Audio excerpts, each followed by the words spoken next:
número 1. 2 Timóteo 4:1. Quero lembrar você que no texto anterior que nós lemos de Timóteo 1, ele diz que nós devíamos ter por grande alegria quando passássemos por várias provações, amém? E aqui ele continua dizendo, 2 Timóteo 4:1, conjuro-te diante de Deus e diante de Jesus Cristo, que há de julgar tanto vivos quanto mortos pela sua vinda e pelo seu reino. Pregue a palavra, a tempo e a fora de tempo, admoeste, repreende, exorta com toda longanimidade e ensino. Porque virão tempos em que não suportarão a sã doutrina, mas tendo grande desejo de ouvir coisas agradáveis, ajuntarão para si mesmo mestres segundo os seus próprios desejos. E não só desviarão os seus ouvidos da verdade, mas se voltarão para fábulas. Tu, porém, seja sóbrio em tudo, sofre as aflições, faze uma obra de um evangelista, cumpre o teu ministério. Quanto a mim, já estou sendo derramado como libação, e o tempo da minha partida está próximo, porque até aqui combati o bom combate, completei a carreira e guardei a fé. Desde já a coroa da justiça me está guardada, o qual o Senhor, o justo juiz, me dará naquele dia, e não somente a mim, mas também a todos que amarem a sua vinda. O que é que o Paulo está nos ensinando aqui quando ele escreve essa carta a Timóteo? Irmão, algo que você precisamos entender, e isso não é novidade para nenhum de nós, é que problema existe nesse mundo. Amém? O boleto chega, a dificuldade se levanta, mas aqui Paulo não está falando para ele a novidade quanto às adversidades, mas ele estava dizendo e alertando o pequeno Timóteo daquilo que ele deveria permanecer fazendo. Ele diz assim, novidades vão vir, falsas doutrinas vão vir, pessoas que vão amar a si mesmo, tempos difíceis vão vir, mas ele diz, ei, você permanece na mesma coisa. Ele diz, permanece fazendo a mesma coisa, guarde a doutrina, pregue a palavra, ou seja, continue a viver uma vida de fé. Porque se você viver uma vida de fé, pequeno Timóteo, você vai viver como eu vivi. Porque até aqui, no tempo da minha partida, eu posso dizer que eu combati um bom combate, completei a carreira e guardei a fé.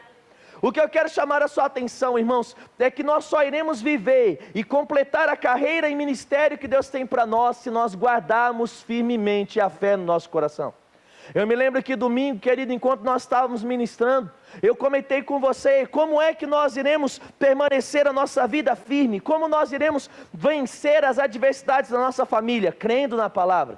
Como que o jovem vai se manter puro? Salomão diz, guardando a tua palavra. O salmista diz, guardei a tua palavra no meu coração para não pecar contra ti. Ou seja, quanto mais eu recebo da palavra e eu passo a colocar em prática, eu estou construindo uma vida sólida. E essa vida sólida, irmão, vai me fazer resistir aos problemas. Mas o que eu quero começar a chamar a sua atenção nessa noite é que uma vida sólida não é construída nos momentos de adversidade. Uma vida sólida, ela é construída antes das adversidades. O grande problema é que muitos de nós corremos atrás de Deus ou corremos atrás de nos alimentar de algo quando o problema já veio.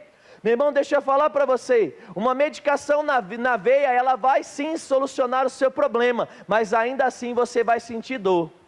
Uma injeção, querido, de vitamina vai sim sanar o seu problema, mas eu quero dizer para você que uma vida de fé, ela vai impedir muitas vezes do problema te vencer como tem vencido. Nós temos muitas vezes, irmãos, corrido para viver uma vida que conserte os nossos problemas, quando na realidade Deus nos chamou para viver uma vida que automaticamente vai nos blindar e vai nos proteger, porque no dia em que o problema vier, assim como o lobo mau soprou na casinha de tijolos e não conseguiu vencer, assim vão ser as adversidades. Meu irmão, muito crente tem sentido os sopros da vida e tem caído, sabe por quê? Porque não tem vivido uma vida de fé. Viver uma vida de fé não é ter uma aparência de fé, mas viver uma vida de fé é ter um coração, uma boca e mãos que agem e falam fé. Do que é que eu estou querendo dizer? Meu irmão, eu estou falando para você que a vida de fé é mais do que construir algo para que os outros vejam algo em nós. Viver uma vida de fé é construir algo para que Deus veja esse algo em nós. Muitas vezes, irmãos, nós estamos mais preocupados com aquilo que as pessoas vão dizer do que necessariamente com aquilo que Deus vai dizer. Paulo conseguiu completar a sua carreira, irmãos, porque ele não gastava tempo, ele não tinha o foco em agradar os homens, mas ele tinha o foco em agradar a Deus. Muitas vezes ao longo do caminho, nós temos mudado a nossa forma de falar, nós temos mudado a nossa forma de agir, porque para muitos de nós temos sido pressionados a viver uma vida que agrade a homens e temos deixado de agradar a Deus. Meu irmão, deixa eu falar para você, quando você abre mão da palavra e você abre a mão do seu estilo de vida de fé para agradar a homens, você está determinando o fracasso na sua vida. O homem nunca foi chamado para agradar a homens, mas ele foi chamado para agradar a Deus. E Paulo está dizendo, existe uma forma de viver, uma forma de combater o bom combate, uma forma de completar a carreira e uma forma de guardar a minha fé. Em um dos seus livros, o irmão Reagan, ele escreve, ele diz, o que vem depois da fé? Muitos de nós, irmãos, temos sido bons o suficientes no primeiro passo da fé, que é o quê? Nós temos ouvido e recebido a palavra com mansidão. Hebreus 4:2 diz que um povo funcionou a palavra porque ele sabia ouvir, o outro povo não funcionou porque ele não sabia ouvir. Irmão, quantos aqui conhecem algumas verdades acerca da nova criação? Você é uma nova criatura em Cristo? Quantos aqui acreditam que você é justificado em Deus? Você acredita que você é curado em Deus?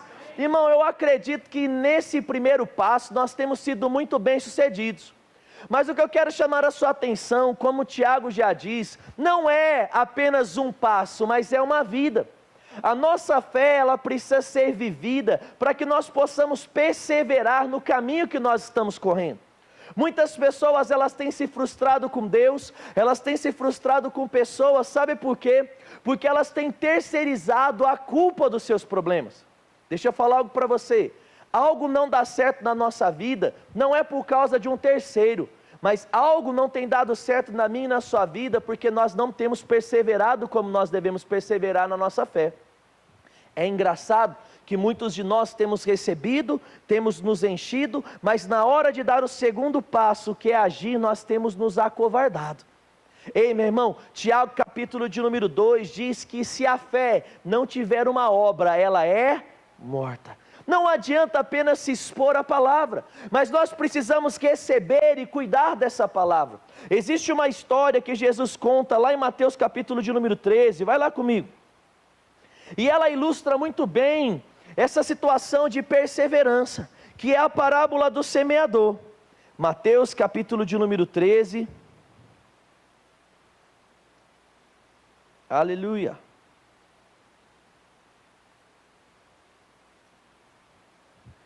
E é interessante, querido, que aqui nós falamos muito sobre a forma que o coração recebe. Mas, querido, a primeira semente que ela é lançada, aparentemente o problema está só no coração. Mas nas outras sementes nós vemos que o problema não está só no coração, mas o problema está na perda de foco.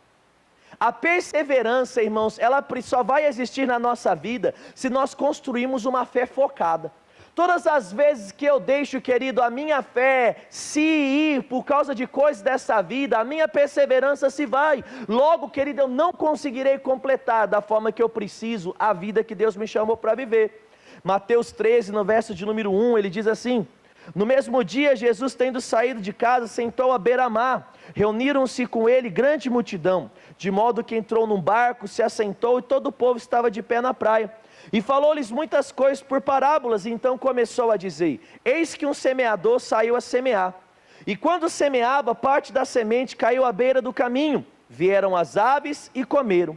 Outra parte caiu em lugares pedregosos, onde não havia muita terra. Logo nasceu, porque não tinha terra funda, mas saindo o sol, queimou-se por não ter raiz e secou-se.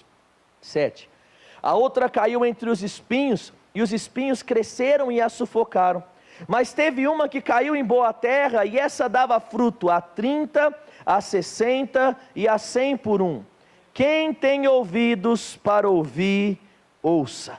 E aí, querido, se você avançar um pouquinho comigo, e você for lá no verso de número 18, ele diz assim, ó: ouvi, pois, a parábola do semeador.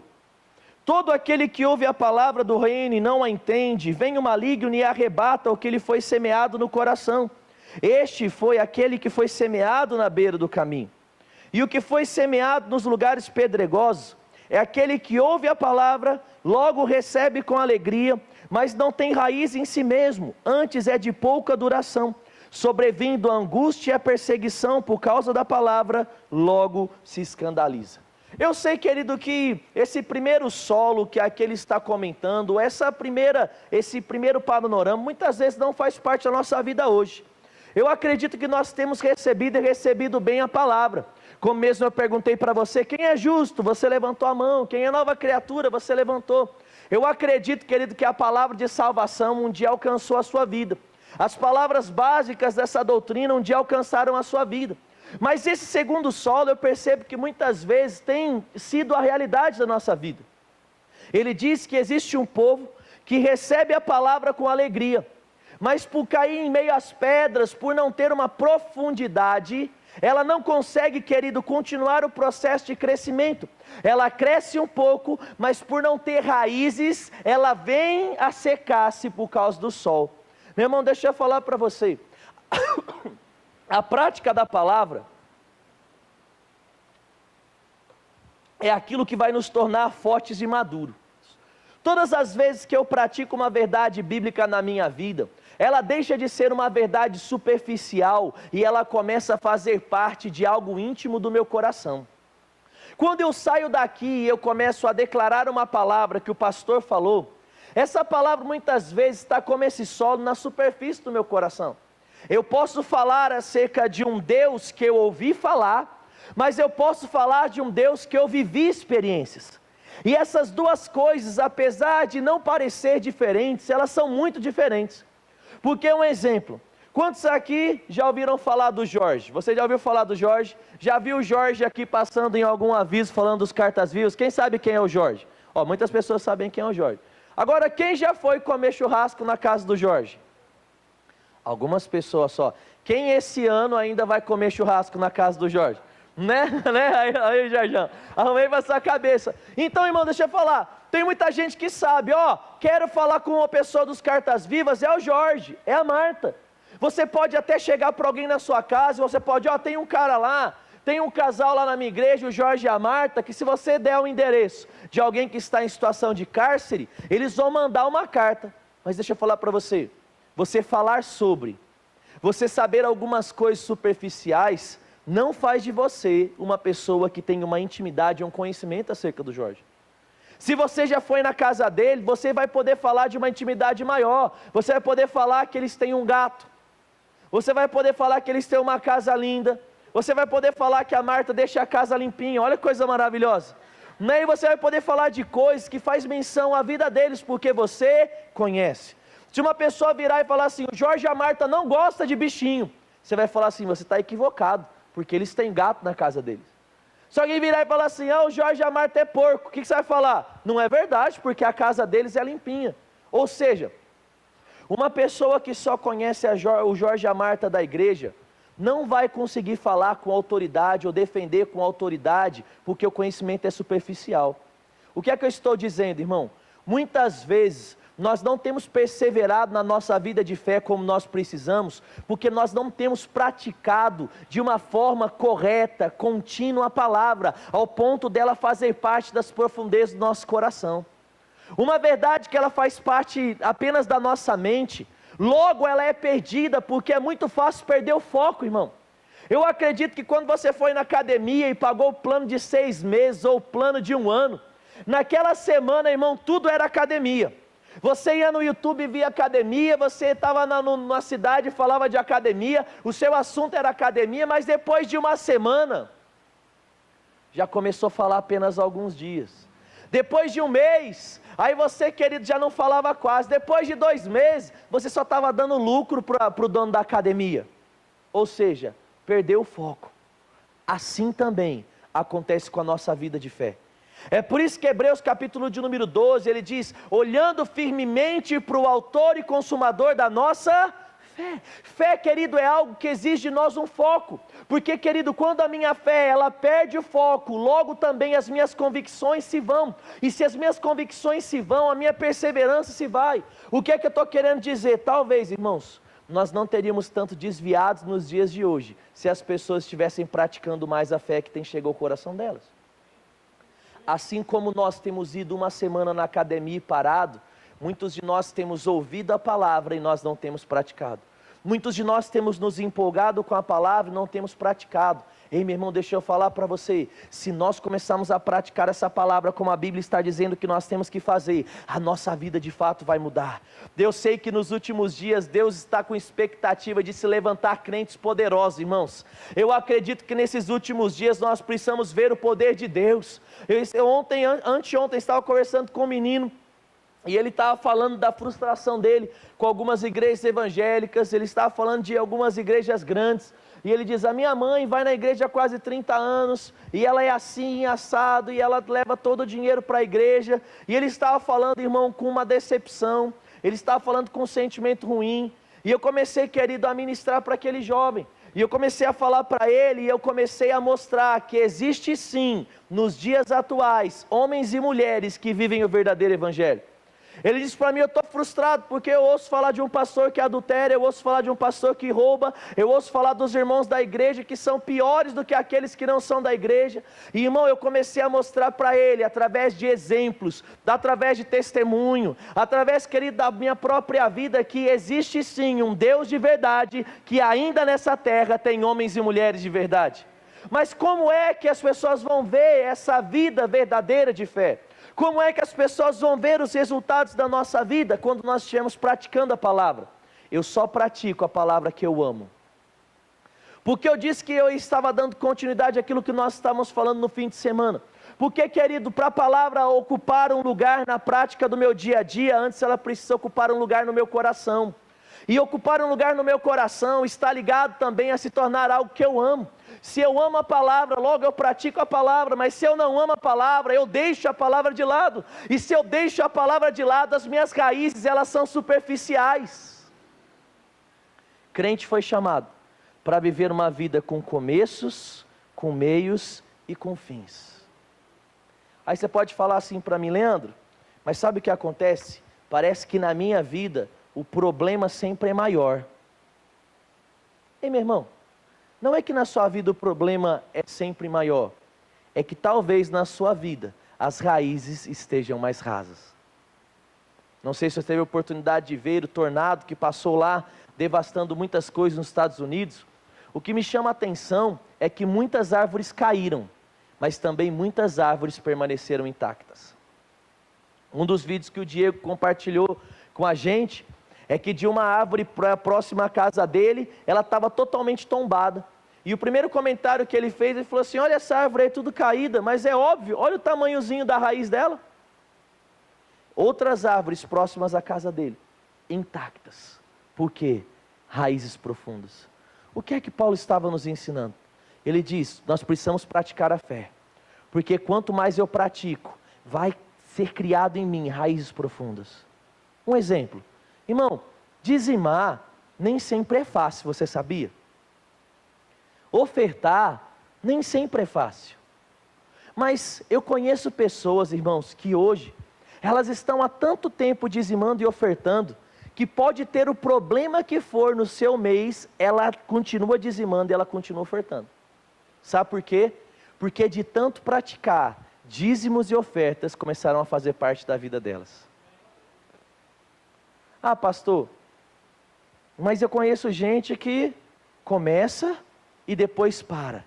Sabe, irmão, muitas vezes tem acontecido isso, porque nós não temos conseguido perseverar na prática dessa fé, ao ponto de criar raízes profundas, para que quando a vontade de comprar uma roupa, ao invés de ser fiel vir, nós vamos permanecer com a nossa fidelidade.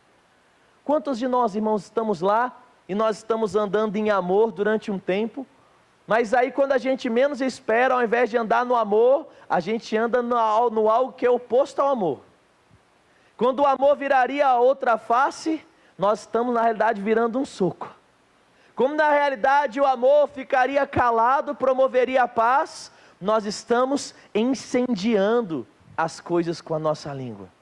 Ei, meu irmão, talvez a longanimidade que eu e você precisamos, nós só não estamos tendo ela porque nós não temos praticado a longanimidade nas mínimas coisas. E ele diz assim, no verso de número 21, mas não tem raiz em si mesmo, antes é de pouca duração, sobrevindo angústia e perseguição por causa da palavra, logo se escandaliza. O que foi semeado entre os espinhos, este é aquele que ouve a palavra, mas os cuidados desse mundo e a sedução das riquezas sufocam a palavra e essa fica infrutífera. O que é que ele está dizendo aqui? Olha que interessante. Ele diz que existe um tipo de pessoa que ela até ama a palavra para receber. Ela até começa a praticar a palavra, ela até começa a criar uma determinada raiz, só que no meio do caminho ela perde o foco, que ela começa a amar mais as coisas que Deus faz do que aquilo que Deus é. Meu irmão, e esse é um erro que muitas vezes tem roubado pessoas, tem acabado com a vida de pessoas. Quantas vezes nós estamos lá, e eu me lembro de uma vez que eu estava conversando com uma pessoa, e ela veio falar para mim sobre um aumento salarial e sobre uma promoção no trabalho. E ela veio falar assim, pastor, estou diante de um dilema aqui. Eu falei, qual é esse dilema? Eu estou diante de uma promoção, as pessoas querem me promover no trabalho, eu vou ganhar o dobro do que eu estou ganhando hoje. E eu falei, puxa, isso aí é bênção. Ele falou assim, então, mas tem uma situação. Na hora que eu aceitar esse cargo, a minha grade de trabalho, a minha escala vai mudar e eu não consigo mais vir em nenhum culto da igreja. Sabe, irmão, qual foi a orientação que eu dei para essa pessoa? Eu falei, seja guiado pelo Espírito, mas se eu fosse no seu lugar, eu não aceitaria essa promoção. Ô louco, Leandro, como assim? Sabe, irmão, muitas vezes nós temos nos perdido ao longo do caminho e nós temos colocado os nossos olhos mais no dinheiro, mais nos bens, mais em coisas que apenas coçam e dão um prazer para a nossa carne e para o nosso ego, e nós temos esquecido das coisas que verdadeiramente importam. Às vezes, por causa, querido, de R$500 a mais do nosso salário, nós temos perdido toda a nossa casa, porque o congregar é uma das coisas que te faz receber a palavra, para que você possa praticar a palavra, construir raízes sólidas, perseverar e alcançar, querido, o fruto da obra completa na sua vida. O que aconteceu com essas pessoas? Perderam o foco. Quantos homens e mulheres de Deus nós vemos ao longo da história, que quando estão lá em cima com ministérios maravilhosos, traem a esposa com a secretária, ou então roubam milhares de reais da igreja, ou então começam a perder a cabeça e começam a ser tomados por uma soberba. Talvez não só pessoas lá, mas quantos irmãos dentro das igrejas, que é a primeira oportunidade de ganhar o púlpito, ou de liderar algo, ou de fazer algo de expressão, a pessoa já começa, querido, a comer sardinha e a arrotar caviar. Sabe o que é isso? É esse tipo de solo de pessoas, que as fascinações desse mundo, as riquezas, os status, fizeram com que elas perdessem o foco, e quando elas perdem o foco, elas param de praticar uma palavra verdadeira. Meu irmão, deixa eu falar para você, aquilo que nós lemos em 1 Timóteo 4, Paulo diz, ei, vai vir tempos difíceis, homens amantes de si mesmos, vão se voltar contra a doutrina, e ele diz, é possível no meio de todas essas coisas, perseverar e permanecer firme, como? Mantendo uma fé pura e sólida dentro do nosso coração, e isso é de uma forma diária, renovando a nossa mente, para que quando nós quisermos não praticar a palavra, nós estejamos tão fortes no Espírito, com as mentes tão renovadas, que ainda que não queiramos, nós iremos praticar a palavra.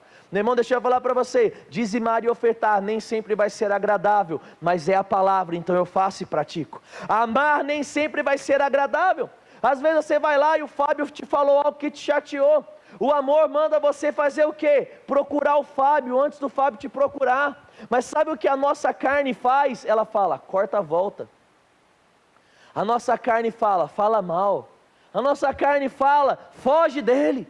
Meu irmão, deixa eu falar para você, viver uma vida de perseverança através da fé, vai exigir de nós uma renúncia diária, mas se eu amo a palavra, eu vou conseguir. Se eu começo a amar a palavra e colocar no meu coração, ao ponto dela ocupar o meu coração, a minha mente, a minha fala, a minha ação, cada vez mais o velho homem vai ficar para trás e o novo homem vai ser visto. Existem dias e existe uma expectativa no coração de Deus acerca da palavra que chega no coração, ela sai pela boca, ela sai pelas ações, onde nós estamos tão arraigados, querido, que quando o dia mal vem, nós estamos olhando firmemente para o autor e consumador da nossa fé, e nós não vacilamos o nosso pé, mas nós perseveramos. E porque perseveramos, nós não somos como esses 3 primeiros tipos de solo, mas nós somos como aquele solo que produz frutos a 30, a 60 e a 100 por um. Como é que eu vou frutificar? Se eu for até o fim.